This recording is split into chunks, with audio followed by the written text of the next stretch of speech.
She kicked me out of her wedding. So I cancelled everything.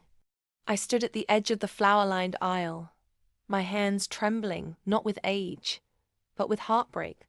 My only daughter, gliding in her gown, caught sight of me and froze.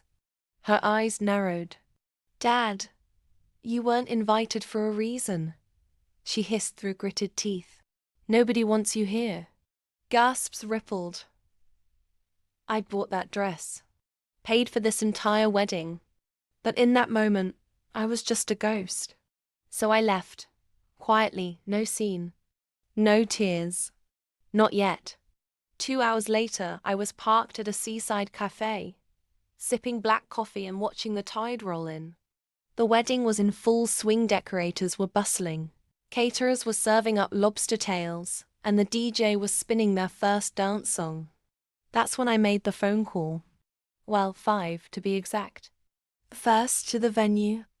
"Hi, this is Mr. Edwards, the one footing the bill. Kindly inform the guests that the venue is closing in 30 minutes. Payment? Consider it cancelled." Next, the caterer. "Hey, remember the deposit?" "Yeah, the rest was due today. I won't be covering it anymore. Start packing up." Then the photographer. "No check, no clicks. Hope you got some good candids before I was booted." The band? They were mid-song when I called. 10 minutes later, they were gone. And the final call? To the credit card company. I disputed everything. Tens of thousands. The luxury cars, the custom cake, even the honeymoon suite in Santorini. By sunset, the dream wedding turned into a nightmare reception.